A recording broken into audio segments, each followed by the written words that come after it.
కృష్ణా జిల్లాల కేటాయింపుపై నేడు రేపు బ్రిజేష్ కుమార్ ట్రిబ్యునల్ ముందు వాదనలు వినిపించబోతున్నాయి తెలుగు రాష్ట్రాలు. ఇప్పటికే కర్ణాటక, మహారాష్ట్ర తమ వాదన వినిపించాయి. ఇప్పుడు ఏపీ, తెలంగాణల వంతొచ్చింది. ట్రిబ్యునల్లో తమను భాగస్వామిగా చేయాలని, వీటిని ప్రాజెక్టుల వారీగా కేటాయించాలని తెలంగాణ కోరుతోంది. ఈ వాదనను కర్ణాటక, మహారాష్ట్ర వ్యతిరేకిస్తున్నాయి.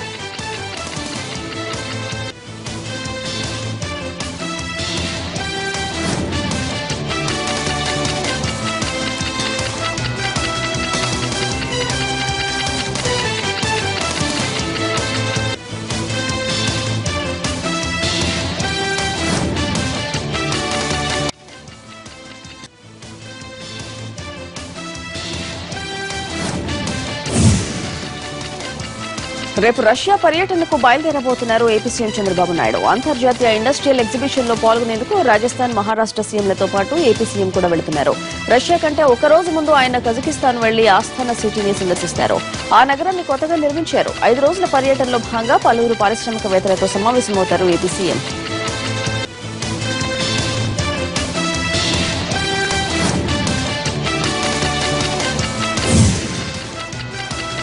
భవిష్యత్ కార్యాచరణపై చర్చించేందుకు నేడు ఢిల్లీలో అమిత్ షాతో సమావేశం కాబోతున్నారు తెలుగు రాష్ట్రాల బీజేపీ నేతలు. ఉదయం ఏపీ నేతలతో, మధ్యాహ్నం తర్వాత తెలంగాణ నేతలతో విడివిడిగా భేటీ అవుతారు అమిత్. చర్చించాల్సిన అంశాలపై 2 రాష్ట్రాల నేతలు ఇప్పటికే నివేదికలు తయారు చేస్తున్నారు. ఏపీ బీజేపీ కొత్త అధ్యక్షుడి ఎంపిక కూడా ఈ సమావేశంలోనే ఓ కొలిక్కి వచ్చే అవకాశం ఉంది.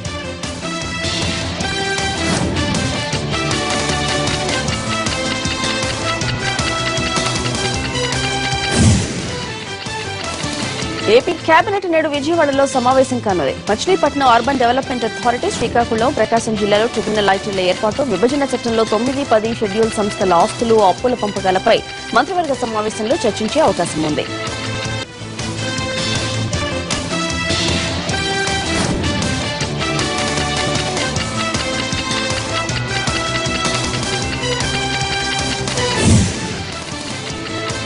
ఏపీలో ప్రజల సమగ్ర సమాచారాన్ని సేకరించే స్మార్ట్ పల్సెస్ సర్వే మరి కాసేపట్లో ప్రారంభం కానుంది. మొదట సీఎం చంద్రబాబు వివరాలు నమోదు చేస్తారు. ఆ తర్వాత రాష్ట్ర వ్యాప్తంగా సర్వే మొదలవుతోంది. మంత్రులు, ప్రజాప్రతినిధులు, అధికారులు కూడా ఎక్కడికక్కడ తమ వివరాలను అందిస్తారు. ఈ నెలాఖరులోపు సర్వే పూర్తి చేయాలని ప్రభుత్వం భావిస్తోంది.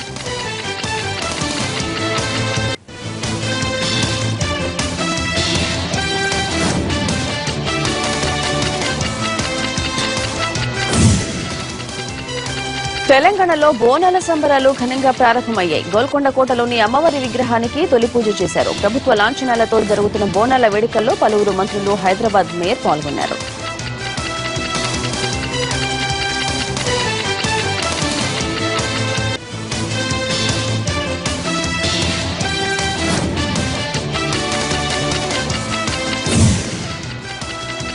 హరితాహారాన్ని ఉద్యమంలా సాగించాలని తెలంగాణ సర్కార్ భావిస్తోంది. ఇవాళ నల్గొండ జిల్లాలో జరిగే కార్యక్రమంలో పాల్గొంటారు సీఎం కేసీఆర్.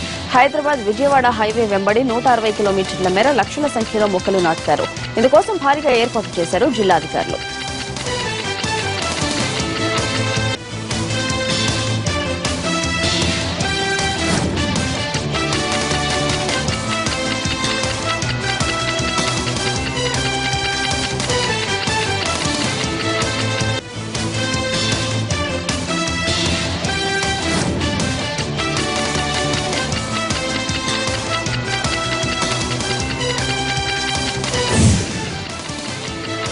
వైఎస్ఆర్ కాంగ్రెస్ పార్టీ ప్రతిష్టాత్మకంగా భావిస్తున్న గడప గడపకు వైసీపీ కార్యక్రమం నేడు ప్రారంభం కానుంది.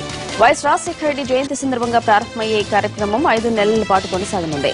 చంద్రబాబు పాలనపై 100 ప్రశ్నలతో బ్యాలెట్ నిర్వహణ, ఇంటింటికి 4 పేజీల కరపత్రాలు పంపిణీ చేయాలని పార్టీ అధినేత జగన్మోహన్ రెడ్డి నాయకులకు సూచించారు.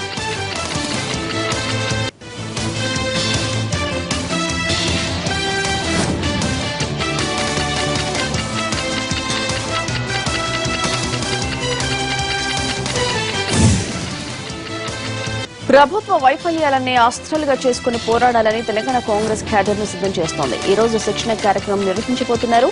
మాజీ మున్సిపల్ చైర్మన్లు, కౌన్సిలర్లు, కార్పొరేటర్లకు దిశానిర్దేశం చేస్తారు. ముగింపు సమావేశానికి పార్టీ వ్యవహారాల ఇన్ఛార్జ్ దిగ్విజయ్ సింగ్ హాజరవుతారు.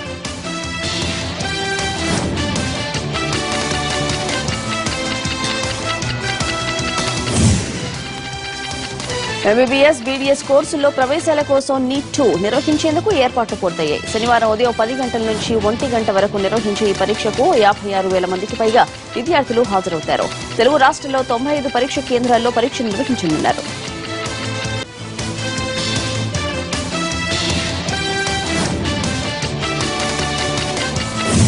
ముకమాక్ వరుస సెలవులతో తిరుమలకు భక్తులు పోటెత్తారు. రంజాన్ రెండో శనివారం, ఆదివారం సెలవులు ఉండడంతో వెంకన్న దర్శనం కోసం పెద్ద ఎత్తున తరలొచ్చారు. దీంతో కొండ కిటకిటలాడుతోంది. ఉచిత దర్శనానికి 16 గంటలు, కాలినడకన దర్శనానికి 12 గంటల సమయం పడుతోంది.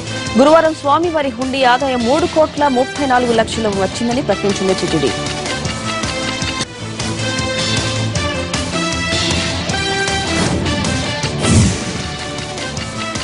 ఖమ్మంలో భారీ ఎత్తున గుట్కా ప్యాకెట్లను స్వాధీనం చేసుకున్నారు విజిలెన్స్ అధికారులు. స్థానిక బస్టాండ్ సమీపంలో గుట్కా వ్యాపారం జరుగుతోందన్న సమాచారం అందుకున్న అధికారులు ఏకధాటిగా దాడులు జరిపారు. హైదరాబాద్ నుంచి తీసుకొచ్చి ఖమ్మంలో అమ్ముతున్నట్టు దర్యాప్తులో తేలింది. వీటి విలువ సుమారు 5 లక్షలకు పైగా ఉంటుందన్నారు పోలీసులు.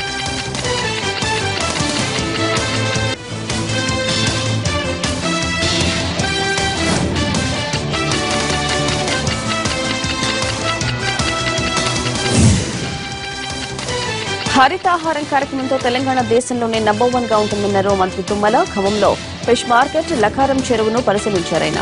మిషన్ కాకతీయ పనులు ఎలా జరుగుతున్నాయో అధికారులను అడిగి తెలుసుకున్నారు తుమ్మల.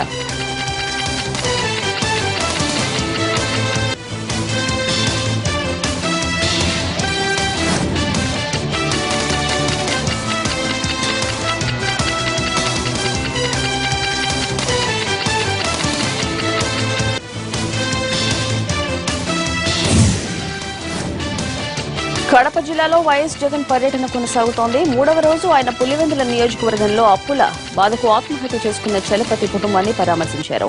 పార్టీ తరఫున మృతుని కుటుంబాన్ని ఆదుకుంటామని హామీ ఇచ్చారు. జిల్లాలో ఇంటింటికి వైసీపీ కార్యక్రమ ఏర్పాట్లను పరిశీలించారు జగన్.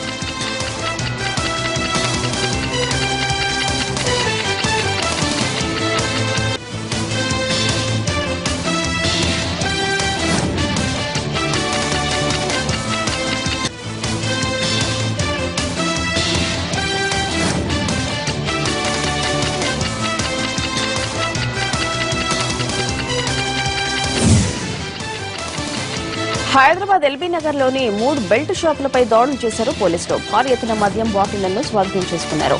బెల్ట్ షాపులను నడుపుతున్న ముగ్గురిని అదుపులోకి తీసుకున్నారు. మన్సూరాబాద్ సమీపంలో బెల్ట్ షాపులు నడుపుతున్నారన్న సమాచారంతో విస్తృత దాడులు నిర్వహించారు పోలీసులు.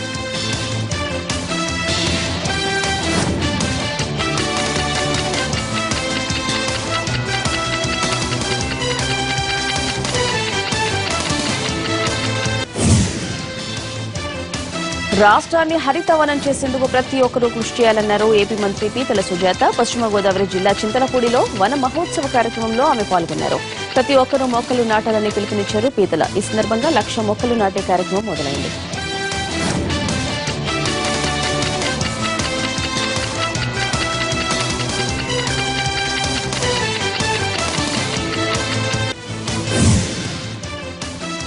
అనంతపురం జిల్లాలో పాత కక్షలు భగ్గుమన్నాయి. తాడిపత్రి యలనూరు రోడ్డులో రామిరెడ్డి మీద కత్తులతో దాడి చేశారు ప్రత్యర్థులు. ఈ దాడిలో రామిరెడ్డికి తీవ్ర గాయాలయ్యాయి. వెంటనే ఆసుపత్రికి తీసుకువెళ్లిన పరిస్థితి విషమంగానే ఉంది.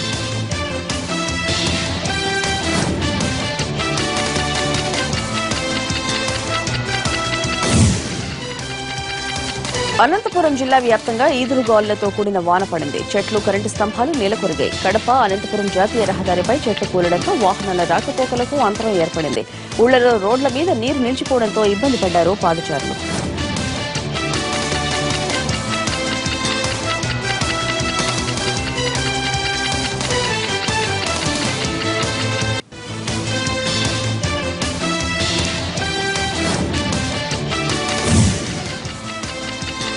తెలంగాణ ప్రభుత్వం అమలు చేస్తున్న పథకాలన్నీ స్కాములమయం అయ్యాయని విమర్శించారు TPCC working president Mallu Bhatti Vikramarka. Nalgonda జిల్లాలో కాంగ్రెస్ కార్యకర్తల సమావేశంలో పాల్గొన్నారాయన. ప్రభుత్వ వైఫల్యాలను ఎండగట్టేందుకు ఎల్లుండి భారీ బహిరంగ సభ నిర్వహిస్తున్నట్టు తెలిపారు. ఈ సభను విజయవంతం చేయాలని కార్యకర్తలకు పిలుపునిచ్చారు భట్టి.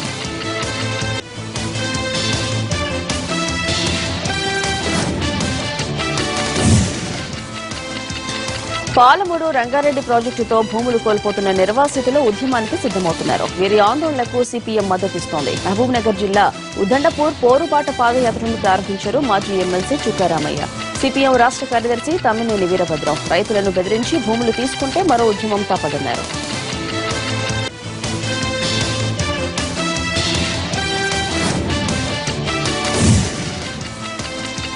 శ్రీకాకుళం జిల్లాలో ఓ పూజారి దారుణ హత్యకు గురయ్యాడు. సరుబుజ్జిలి మండలం దంతవరపు కోటకు చెందిన పూజారి శ్రీనివాసరావు మిత్రులతో కలిసి బయటకు వెళ్లాడు. ఎంతకు ఇంటికి రాకపోవడంతో కుటుంబ సభ్యులు ఊరు మొత్తం గాలించారు. మిత్రులను ప్రశ్నిస్తే మాటలు దాటవేశారు. తీరా చూస్తే ఓ తోటలో శవమై కనిపించాడు పూజారి. శ్రీనివాసరావు మృతిపై అనుమానాలు వ్యక్తం చేస్తున్నారు కుటుంబ సభ్యులు.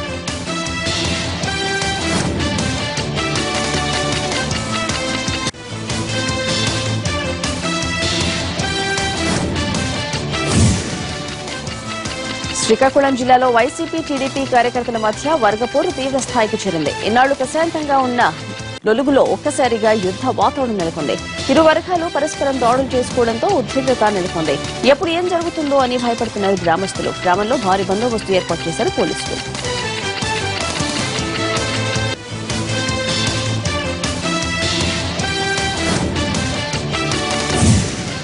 నరేంద్ర మోడీ మొజాంబిక్ పర్యటన ముగిసింది. 4 రోజుల ఆఫ్రికా దేశాల పర్యటనలో భాగంగా ఆయన ముందుగా మొజాంబిక్ లో పర్యటించారు. 2 దేశాల మధ్య మరింత అనుబంధం పెరగాలని ఆకాంక్షించారు. మొజాంబిక్ లోని భారత సంతతి కుటుంబాలతో ముచ్చటించిన ప్రధాని తర్వాత ప్రిటోరియాకు వెళ్లారు.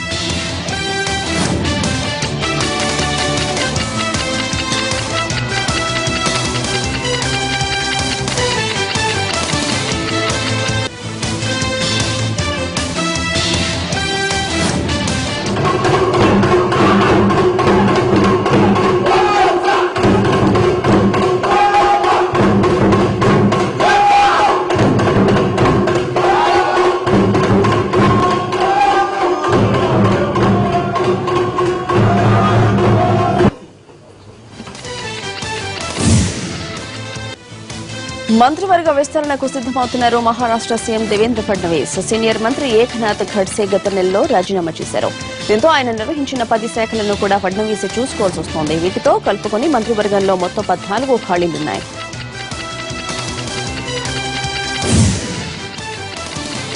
నాలుగు నెలల తర్వాత మీడియా ముందుకు రాబోతున్నారు విజయ్ మాల్యా. ప్రస్తుతం లండన్ లో ఉన్న మాల్యా ఈ రోజు formula 1 British grand pre team యజమానుల ప్రెస్ కాన్ఫరెన్స్ లో పాల్గొనబోతున్నారు. ఇండియా బాస్ అయిన మాల్యా ఇతర టీం యజమానులతో కలిసి కాన్ఫరెన్స్ లో మాట్లాడనున్నారు.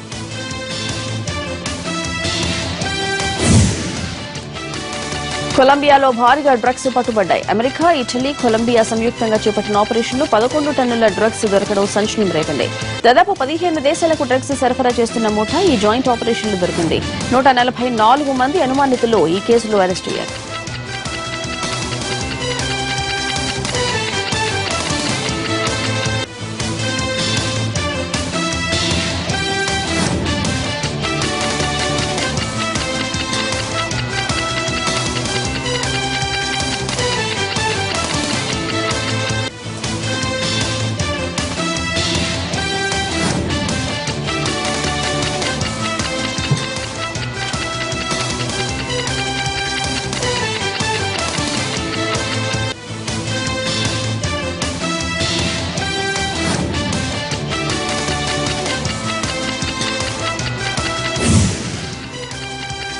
స్పెయిన్ ఫెస్టివల్ శాన్ ఫెర్మిన్ గురువారం నాడు ప్రారంభమైంది. ఇరుకైన వీధుల్లో పొగరబోతు ఎద్దుల్ని రెచ్చగొడుతూ పరిగెత్తే ఈ ఆటకు పాపులారిటీ ఉంది. వేలాది మంది అభిమానులు స్పెయిన్లోని పాంప్లోలా సిటీలో ఆటను ప్రారంభించారు. వారం రోజుల పాటు జరిగే ఈ ఆటలో తొలి రోజు 5గురికి స్వల్ప గాయాలయ్యాయి.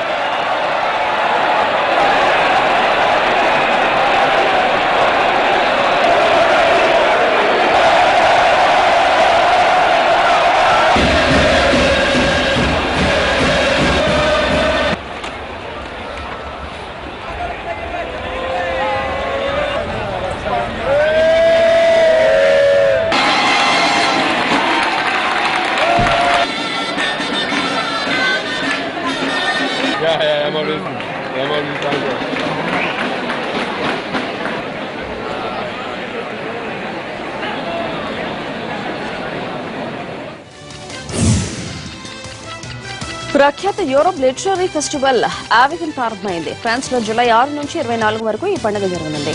ఇందులో భాగంగా వివిధ కళారూపాలకు చెందిన కళాకారులు ఒకచోట చేరతారు. కవిత్వం, సాహిత్యం, ఫిలాసఫీ ఇలా అన్ని రంగాల వారు వస్తారు. 70 ఏళ్ల నుంచి జరుగుతున్న ఈ కళా పండుగకు యూరోప్ నలుమూలల నుంచి సాహిత్య అభిమానులు పెద్ద ఎత్తున హాజరవుతారు.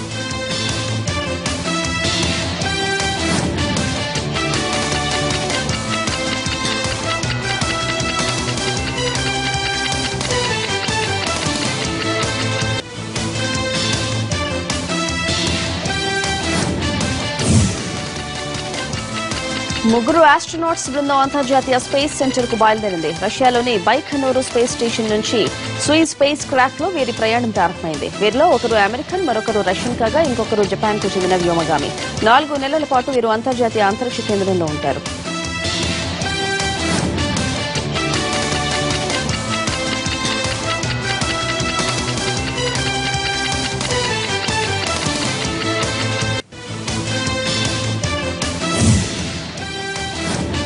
రియో ఒలింపిక్స్ ప్రారంభానికి 1,00,000 సమస్యలు ఎదురవుతున్నాయి. ఒలింపిక్స్ ప్రారంభానికి మరో నెల రోజుల సమయం కూడా లేదు. ఇప్పటికే పూర్తి స్థాయిలో మౌలిక వసతుల కల్పన జరగలేదు.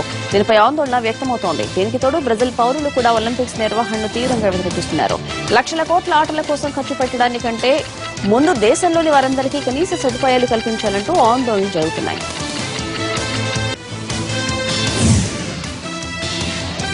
అమెరికా మిచిగాన్లోని నోవీ ప్రాంతం నుంచి ప్రపంచ తెలంగాణ మహాసభలకు వేదికైంది. ఈ సభలు రేపటి నుంచి 3 రోజుల పాటు జరుగుతాయి. ఈ సందర్భంగా పలు కార్యక్రమాలు ఏర్పాటు చేశారు నిర్వాహకులు. ఈ కార్యక్రమాల్లో చిన్నారుల ఆటపాటలు అలరించాయి.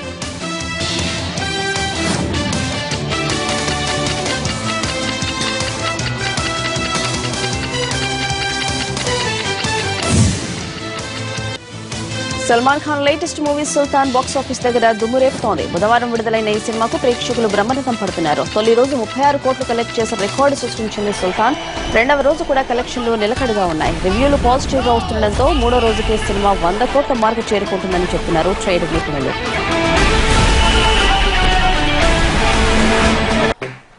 लोकल चैंपियन बोकर के साथ लड़ेगी पुरली की शेरनी आरफा। ये लड़की है जैसे डॉक्टर की शादी डॉक्टर से हो या इंजीनियर की इंजीनियर से पहलवान की जोड़ी पहलवान से बढ़ेगी ना। मैं इसी से शादी बनाऊंगा। My name Sultan Ali Khan, full fashion TV. जब इंग्लिश नहीं आती तो उसकी माँ बहन क्यों कर रहा है? बनने लगे कि अंग्रेजी में लड़की। బాలీవుడ్ బాద్షా షారూక్ ఖాన్ గోల్ వేసేందుకు సిద్దమవుతున్నాడు. కోల్కతాలోనే ఫుట్బాల్ క్లబ్ ను కొనుగోలు చేస్తున్నట్లు బాలీవుడ్ వర్గాలు సమాచారం. ఈస్ట్ బెంగాల్ కు చెందిన ఓ జట్టును కొనేందుకు ఆసక్తి చూపుతున్నాడు. కొనుగోలు విషయంపై ఐఎస్ఎల్ యాజమాన్యంతో చర్చలు జరుపుతున్నాడు షారూక్.